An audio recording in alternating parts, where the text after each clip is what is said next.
স্বাগত ইন্ডিপেন্ডেন্ট সংবাদে, আপনাদের সাথে আছি আমি ফারহানা লোপা। শুরুতে জানিয়ে দেব এখনকার প্রধান শিরোনামগুলো। নুহাশপল্লীতেই হুমায়ুন আহমেদের শেষ শয্যা, বারডেম থেকে মরদেহ নিয়ে স্বজনরা রওনা হবেন ৯টায়।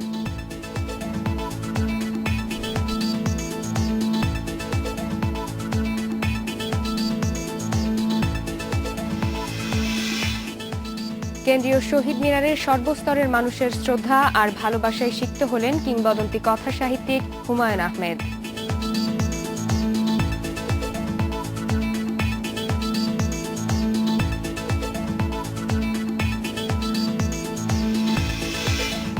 পদত্যাগ করলেন সমালোচিত মন্ত্রী সৈয়দ আবুল হোসেন, পদত্যাগপত্র প্রধানমন্ত্রীর কাছে।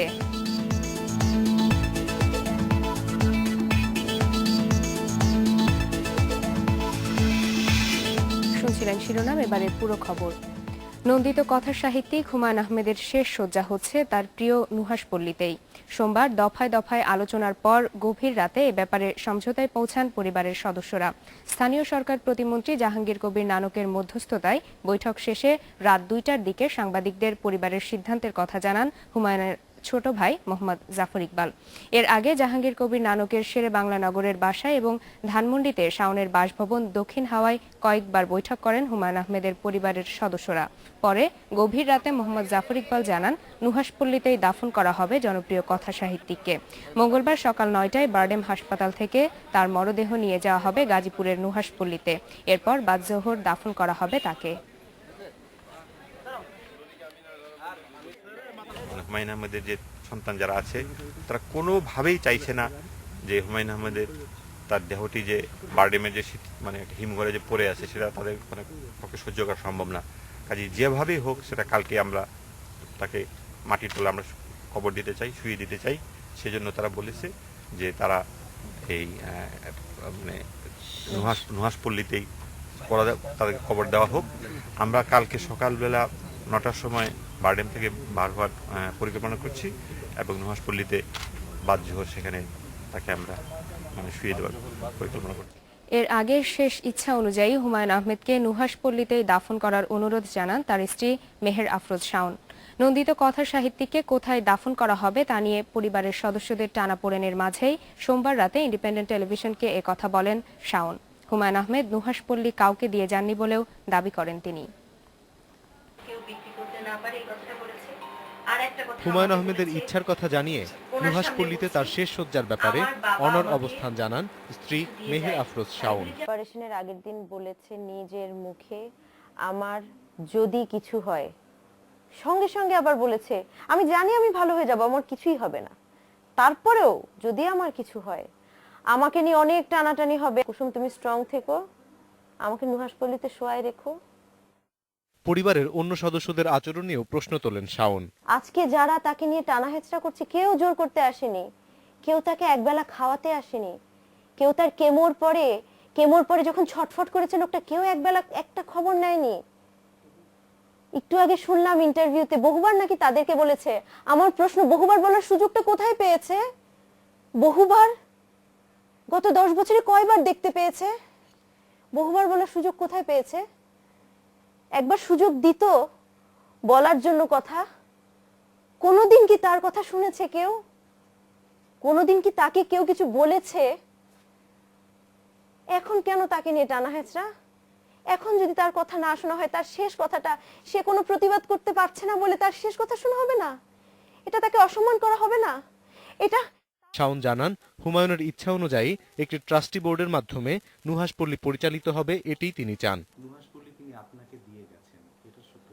না, নুহাশপল্লী উনি কাউকে দিয়ে যাননি। উনি কখনো চাননি নুহাশপল্লী সবার থাকবে। নুহাশপল্লী সবার বলতে ব্যক্তি সবার না, এটা একটা ট্রাস্টি হবে, এটা চেয়েছিলেন উনি আমাকে দিয়ে যাননি। উনি আমাকে দিয়ে গেলেও উনি যদি বলতেন কখনো মুখে, আমার নিজেরও সেরকম কোনো চাওয়া কখনো ছিল না, আমার সেরকম কোনো চাওয়া নেই। অপারেশনের আগের দিন রাতে উনি আমাকে বলেছেন আমার যদি কিছু হয়, কাল তো আমার অপারেশন, আমার যদি কিছু হয়, আমি জানি আমার কিছু হবে না, সঙ্গে সঙ্গে বলেছেন আমি জানি আমার কিছু হবে না, আমি জানি আমি ভালো হয়ে যাব, তবুও আমার যদি কিছু হয় আমাকে নিয়ে অনেক টানা হেঁচড়া হবে। আমাকে কেউ শহীদ মিনারে নিয়ে যেতে চাইবে, কেউ বিটিভিতে নিয়ে যেতে চাইবে, কেউ এফডিসিতে নিয়ে যেতে চাইবে, কেউ বাংলা একাডেমিতে নিয়ে যেতে চাইবে। আমাকে টানা হেঁচড়া করতে দিও না কুসুম, তুমি স্ট্রং থেকো, আমাকে নুহাশপল্লীতে শোয়ায় রেখো, আমাকে নুহাশপল্লীতে শোয়ায় রেখো। নুহাশপল্লীতে দাফন না করার বিষয়ে হুমায়ুন কাউকে কিছু বলে যাননি বলেও দাবি করেন শাওন। অনিমেষ কর, ইন্ডিপেন্ডেন্ট নিউজ, ঢাকা। হুমায়ুন আহমেদের সন্তানরা রাজধানীর বনানী বা মিরপুর কবরস্থানে বাবাকে দাফন করার পক্ষে ছিলেন। তবে স্ত্রী মেহের আফরোজ শাওন তাকে গাজীপুরের নুহাশপল্লীতে সমাহিত করতে বলায় সোমবার গভীর রাত পর্যন্ত তৈরি হয় জটিলতা। যারা গেটের ভিতরে ঢুকেছেন আপনারা স্ত্রী মেহের আফরোজ শাওন নুহাশপল্লীতে হুমায়ুন আহমেদকে দাফন করতে চাইলেও এর বিপরীতে অবস্থান নেন লেখকের প্রথম স্ত্রীর সন্তানেরা। এ নিয়ে সোমবার সন্ধ্যায় পল্লবীতে হুমায়ুন আহমেদের ছোট ভাই আহসান হাবিবের বাসায় আলোচনা চলে দীর্ঘ সময়। সেখানে প্রয়াত লেখকের ভাই বোন ও বড় 3 সন্তান থাকলেও ছিলেন না স্ত্রী মেহের আফরোজ শাওন। হুমায়ুন আহমেদের মেয়ে নোভা আহমেদ জানান, নুহাশপল্লীতে বাবার কবর চান না তারা। সবার একটা দাবি আছে, এটা একটা পয়েন্ট যে এমন একটা জায়গা আমরা চাই যেখানে সবাই অ্যাক্সেস করতে পারবে, সবাই দোয়া করতে পারবে। দ্বিতীয়ত হচ্ছে আমাদেরকে বাবা বারবার বলেছেন যে নুহাশপল্লীতে কবরস্থান বানাতে চায় না, এটা প্রমাণও আছে বিভিন্ন সাক্ষাৎকারে, আমাদেরকেও মুখে কথায় অনেক সময় বলেছেন এই কথাটা। রাতে স্থানীয় সরকার প্রতিমন্ত্রী জাহাঙ্গীর কবির নানকের বাড়িতে আরেক দফা আলোচনা শেষেও সিদ্ধান্তে পৌঁছাতে ব্যর্থ হয় হুমায়ুন আহমেদের পরিবার। তবে এর আগে সকালে যুক্তরাষ্ট্র থেকে ঢাকা পৌঁছেই শাওন সবার কাছে আবেদন জানান তার স্বামীকে নুহাশপল্লীতে নিয়ে যাওয়ার। ও প্রতিদিন নুহাশপল্লীর ভিডিও দেখতো, ওর আত্মাটা নুহাশপল্লীতে পড়ে আছে, ওর আত্মাটাকে কষ্ট দিয়েন না, ওর আত্মাটা নুহাশপল্লীতে পড়ে আছে।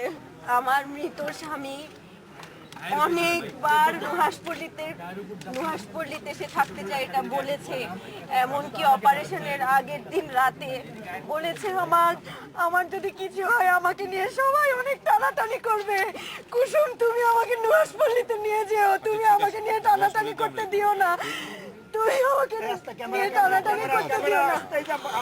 কথাসাহিত্যিক হুমায়ুন আহমেদ মারা যাবার পর প্রথম তার দাফনের ব্যাপারে কথা বলেন তার ছোট ভাই আহসান হাবিব। তখন তিনি বলেছিলেন, পরিবার চায় নুহাশপল্লী হোক তার শেষ ঠিকানা। নুহাশপল্লীতে ওর প্রথম প্রিয় জায়গা নুহাশপল্লী। ওর স্টাফদের নাকি সে বলে গেছে যে একটা জায়গা দেখায় যে আমি মারা গেলে আমাকে এখানে কবর দিবে। এখন হয়তো বা আমার ধারণা ওখানেই করা হবে। আর আমরা মনে হয় চাই যে ওখানে হলেই ভালো, সুন্দর জায়গা, আমরাও যেতে পারবো। হুমায়ুনের শেষ দিনগুলিতে নিউ ইয়র্কেই তার পাশে ছিলেন আরেক ছোট ভাই জাফর ইকবাল। রোববার তিনি দেশে ফিরেই সাংবাদিকদের বলেন, হুমায়ুনের ওপর দাবি শুধু পরিবারের না, সারা দেশের। পরে পরিবারের সবার সাথে আলোচনার পর তিনি জানান, সবার কথা বিবেচনা করে তাকে ঢাকায় দাফনের সিদ্ধান্ত নিয়েছে পরিবার। আমাদের পরিবারের মানুষজন আছে, আমরা ভাই বোন আছি, আমার মা আছেন এবং মানে বাচ্চারা, তার বাচ্চারা আছে, তাই না? সবাই সাথে মোটামুটিভাবে কথা বলা হয়েছে, কিন্তু তার স্ত্রী এখন প্লেনে আছে আসলে। সেই জন্য আমরা একটু অপেক্ষা করছি যে সিদ্ধান্তটা আমরা তার সঙ্গে কথা বলে তারপরে আমরা সেটা সবাইকে জানানোর জন্য, কাজে আমাদেরকে একটু সময় দিতে হবে। নুহাশপল্লীর বাইরে যেমন আমাদের এই বুদ্ধিজীবী যে কবরস্থান একটা আছে, বনানী কবরস্থান একটা আছে, সেটা আলোচনা করা হয়েছে। ঢাকা বিশ্ববিদ্যালয়ের শিক্ষকদের কোনো কবরস্থান আছে কিনা আমি ঠিক জানি না আসলে, কিন্তু ঢাকা বিশ্ববিদ্যালয়ের কবরস্থান হলে হয়তো তাদের সিন্ডিকেটের সিদ্ধান্ত নিতে হবে, সেই সময়টা হয়তো পাওয়া যাবে না। হুমায়ুন আহমেদের পরিবারের সদস্যরা ছাড়া। খান আলামিন, ইন্ডিপেন্ডেন্ট নিউজ, ঢাকা। বারডেমের হিমঘরে রাখা হয়েছে হুমায়ুন আহমেদের মরদেহ। এর আগে সোমবার হুমায়ুনের শেষ নামাজে জানাজা অনুষ্ঠিত হয় জাতীয় ঈদগাহ ময়দানে। জানাজায় হাজারো মানুষের ঢল নামে।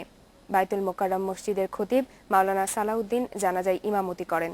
মন্ত্রী, এমপি, রাজনৈতিক নেতৃবৃন্দ সহ ভক্ত, পাঠক, বন্ধু, সহকর্মী ও স্বজনরা জানাজায় অংশ নেন।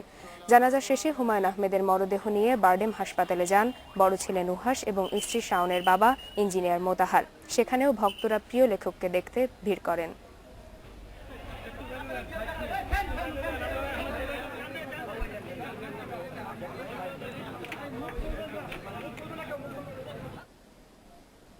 বারডেমের হিমঘর থেকে হুমায়ুন আহমেদের মরদেহ নিয়ে সকাল 9টায় স্বজনদের গাজীপুরের নুহাশপল্লীর দিকে রওনা হওয়ার কথা রয়েছে। এই মুহূর্তে রাজধানীর বারডেম হাসপাতালে আছেন আমাদের প্রতিবেদক মাসুদ কার্জন। সরাসরি চলে যাচ্ছি তার কাছে। কার্জন, মরদেহ নেওয়ার প্রস্তুতি কি শুরু হয়েছে? তার পরিবারের সদস্যরা কি কেউ এসেছেন? লোপা, সকাল 9টায় আমরা যতদূর জানতে পেরেছি সকাল 9টায় মরদেহটি নুহাশপল্লীর উদ্দেশ্যে নেওয়া হবে। তো এখন পর্যন্ত আমরা দেখছি পরিবারের সদস্যরা এখন পর্যন্ত এসে পৌঁছাননি, তবে বিপুল সংখ্যক বেশ কিছু সাধারণ মানুষ এসেছে এবং আইন শৃঙ্খলা বাহিনীর সদস্যরা এখানে এসে পৌঁছেছেন এবং তারা নিরাপত্তার দায়িত্বে কাজ করছেন। তবে তারা আমাদেরকে জানিয়েছেন এবং হাসপাতালের কয়েকজনের সঙ্গে আমি কথা বলেছি, 9টায় তাদের আসার কথা, তাদের সঙ্গে কথা হয়েছে। 9টার দিকে তারা এখান থেকে বারডেমের হিমঘরের নিচতলায় মর্চরিতে লাস্টে মরদেহটি রাখা আছে, সেখান থেকে নুহাশপল্লীর উদ্দেশ্যে নিয়ে যাওয়া হবে।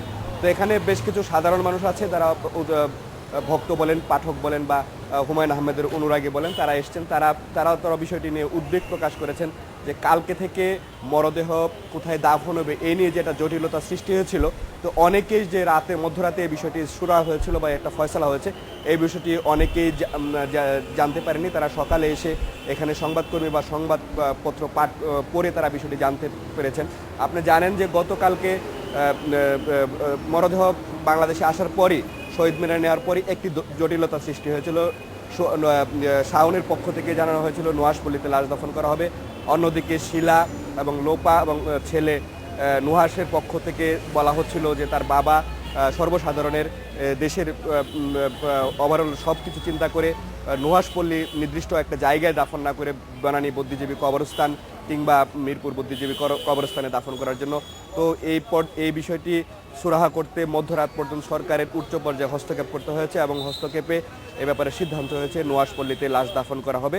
তো এই বিষয়টি অনেকে সকালে এসে জেনেছেন এবং তারা এ বিষয়ে বেশ খানিকটা যারা পাঠক বা ভক্ত তারা বেশ উদ্বেগ প্রকাশ করেছেন।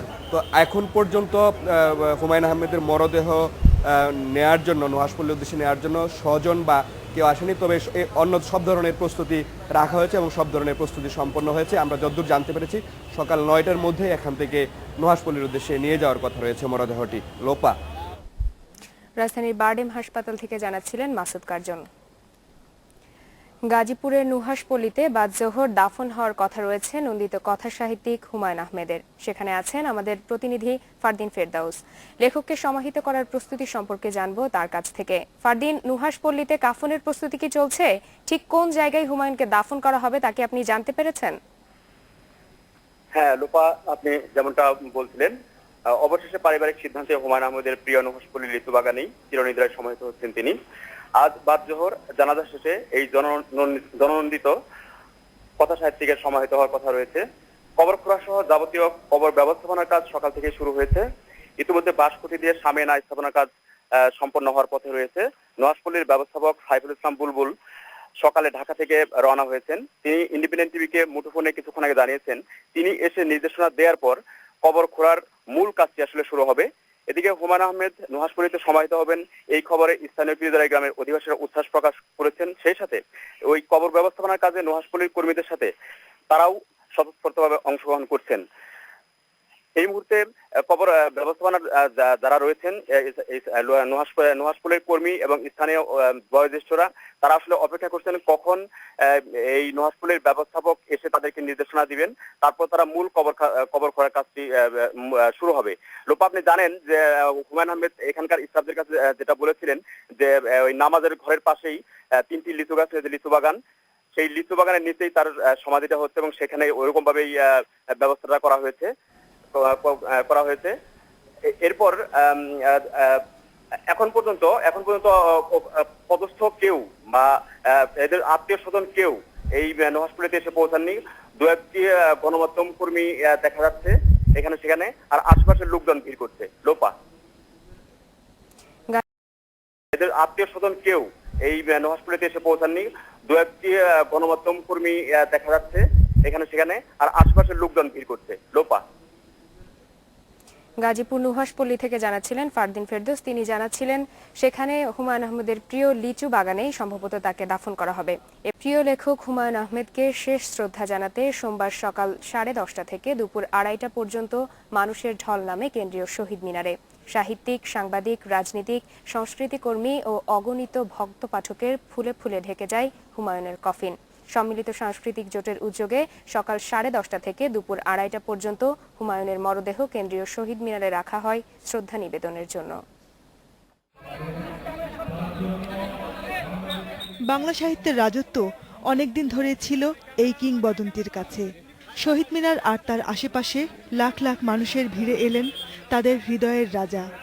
গত 4 দশক ধরে যার কাঁধে চড়ে এগিয়েছে বাংলা সাহিত্যের জয়গাথা, তিনি এলেন স্বজনের কাঁধে চড়ে। প্রিয় লেখককে এক নজর দেখতে হৃদয় নিংড়ানো শ্রদ্ধা জানাতে আসা অনুরাগীদের ভিড়ে শহীদ মিনার তখন জনসমুদ্র। নন্দিত কথা সাহিত্যিক, চলচ্চিত্র নির্মাতা, টেলিভিশনের একজন নাটক নির্মাতা, সব দিক দিয়েই তার যে জনপ্রিয়তা এবং প্রতিভার সে স্বাক্ষর তিনি রেখেছেন। আমরা খুব অপেক্ষা করছিলাম যে শিল্পী হুমায়ুন আহমেদকে পাবার, এবং তিনি আঁকাও শুরু করেছিলেন। তার লেখা বাঙালি জাতিকে উদ্দীপ্ত করেছে, বাঙালি জাতির হৃদয়কে স্পর্শ করেছে, বাঙালি জাতিকে বই পড়তে শিখিয়েছে। তার অবদান অনেক। হিমুর মতো হলুদ পাঞ্জাবি পরেছিল বড় পুত্র নুহাশ। তার পাশেই অশ্রুসিক্ত চোখে দাঁড়িয়ে মেয়ে নোভা ও শিলা। একটু পরে যোগ দিলেন মা আয়েশা ফয়েজ। পরে তাদের সঙ্গে যোগ দেন হুমায়ুনের স্ত্রী মেহের আফরোজ শাওন। স্বজন শুভাকাঙ্ক্ষী সহকর্মীরা ছিল পাশে। তাদের কান্নায় ভারী হয়ে ওঠে চারপাশ। স্বজন শুভার্থীদের পাশাপাশি শহীদ মিনারে এসেছিলেন সাহিত্যিক, সাংবাদিক, শিক্ষাবিদ, রাজনীতিবিদ, শিক্ষার্থী সহ সর্বস্তরের মানুষ। নন্দিত এই কথা সাহিত্যিককে শেষ শ্রদ্ধা জানানো হয় রাষ্ট্রপতি মোহাম্মদ জিল্লুর রহমান ও প্রধানমন্ত্রী শেখ হাসিনার পক্ষ থেকেও। তিনি একটি ক্যান্সার হাসপাতাল করতে চেয়েছেন, চলুন আমরা সবাই মিলে তার এই অন্তিম ইচ্ছাটি পূরণে এগিয়ে আসি। বেলা যত বাড়ে শহীদ মিনারে তত বাড়তে থাকে মানুষের ঢল। শোকার্ত মানুষের মিছিল যেন দীর্ঘ থেকে দীর্ঘতর হয়। হুমায়ুনকে শ্রদ্ধা জানাতে আসা মানুষের সারি শহীদ মিনার থেকে শুরু হয়ে ছাড়িয়ে যায় টিএসসি। ভক্তদের দীর্ঘ সারি জানিয়ে দেয় পাঠকের হৃদয়ের কোথায় বাস করেন হুমায়ুন। Jahanara Parvin, independent news, Dhaka. এবার অন্য একটি সংবাদ। তথ্য ও যোগাযোগ প্রযুক্তি মন্ত্রীর পদ থেকে সরে দাঁড়িয়েছেন সৈয়দ আবুল হোসেন। তবে তার পদত্যাগের খবর সরকারিভাবে নিশ্চিত করা হয়নি। তার সঙ্গে টেলিফোনে যোগাযোগের চেষ্টা করেও পাওয়া যায়নি। আরও আগে তিনি পদত্যাগ করলে সরকারের ভাবমূর্তি উজ্জ্বল হতো বলে মন্তব্য করেছেন টিআইবির নির্বাহী পরিচালক ডক্টর ইফতেখারুজ্জামান। পদ্মা সেতু প্রকল্পে দুর্নীতির অভিযোগ তুলে সম্প্রতি ঋণ চুক্তি বাতিল করে বিশ্বব্যাংক। সাবেক যোগাযোগ মন্ত্রী সৈয়দ আবুল হোসেনের বিরুদ্ধে ওঠে প্রকল্প নিয়ে দুর্নীতির অভিযোগ। ঋণ সহায়তার ক্ষেত্রে বিশ্বব্যাংকের দেয়া 4টি শর্তের একটি ছিল দুর্নীতিতে জড়িত মন্ত্রী ও কর্মকর্তাদের দায়িত্ব থেকে সরিয়ে দেয়া। এরপর সৈয়দ আবুল হোসেনকে যোগাযোগ মন্ত্রণালয় থেকে সরিয়ে আইসিটি মন্ত্রণালয়ের দায়িত্ব দেয়া হলেও নমনীয় হয়নি বিশ্বব্যাংক। এমন অবস্থায় দেশজুড়ে প্রবল সমালোচনার মুখে পদত্যাগ করলেন বর্তমান আইসিটি বিষয়ক মন্ত্রী আবুল হোসেন। তার এই পদত্যাগের মাধ্যমে বিশ্বব্যাংকের দেয়া 4টি শর্তের মধ্যে 3টি পূরণ হয়েছে। দুদকের তদন্ত কার্যক্রম তদারকির বিষয়ে দেয়া শর্তটি পূরণ করার বিষয়ে সরকারের সিদ্ধান্ত এখনও জানা যায়নি। মন্ত্রিসভা থেকে আবুল হোসেনের পদত্যাগকে ইতিবাচক হিসেবে দেখছেন টিআইবির নির্বাহী পরিচালক ডক্টর ইফতেখারুজ্জামান। তবে তিনি বলেন, আরও আগেই এই সিদ্ধান্ত নেওয়া হলে সরকারের জন্য ভালো হতো। তাদের বিরুদ্ধে যে অভিযোগগুলো আছে সে অভিযোগ পর্যায়ে কিন্তু আছে, প্রমাণিত কিন্তু হয়নি যে তিনি দুর্নীতি করেছেন। কাজেই ওই অবস্থানটা কিন্তু অপরিবর্তিত অবস্থানে কিন্তু এই পদক্ষেপটা নিলেন। এখন এটা 1 বছর আগে হলে বা অ্যাটলিস্ট কয়েক মাস আগে হলে কিন্তু এই সরকারের যে একটা বলবো যে মর্যাদাহানির একটা ঘটনা ঘটলো এবং তার মাধ্যমে দেশের জন্য একটা বিরাট ধরনের বলবো যে উন্নয়নের সুযোগ থেকে বঞ্চিত হওয়ার মতো একটা ঘটনা, এইটা কিন্তু ঘটতো কিনা সেটা নিয়ে কিন্তু এখন প্রশ্নটা উঠতেই পারে। তাহলে কেন তো দেরি করা হলো? তিনি মনে করেন আবুল হোসেনের পদত্যাগের পর সরকার এখন দুর্নীতির অভিযোগটি অনুসন্ধানের জন্য একটি নিরপেক্ষ কমিটি করতে পারে। পরবর্তী পর্যায়টাতে যেতে হবে আমাদের সরকারকে প্রথমে, যদি বিশ্বব্যাংকে পারসুয়েট করতে হয়, সেটি হলো যে যাদের বিরুদ্ধে অভিযোগ তাদেরকে বিচারের কাঠগড়ায় নিয়ে আসার জন্য সম্পূর্ণ নিরপেক্ষ একটা তদন্তের ব্যবস্থা করা, এবং যেটা এমন একটা নিরপেক্ষ তদন্ত যেটা জাতীয় এবং আন্তর্জাতিকভাবে গ্রহণযোগ্য হবে। সেটি পদত্যাগের এই ঘটনাকে দৃষ্টান্ত হিসেবে নিয়ে আগামীতে এ ধরনের অনাকাঙ্ক্ষিত ঘটনা এড়াতে রাজনীতিবিদ সহ সবাইকে সচেতন হওয়ারও পরামর্শ দেন টিআইবির নির্বাহী পরিচালক। Mizanur Rahman, independent news, Dhaka.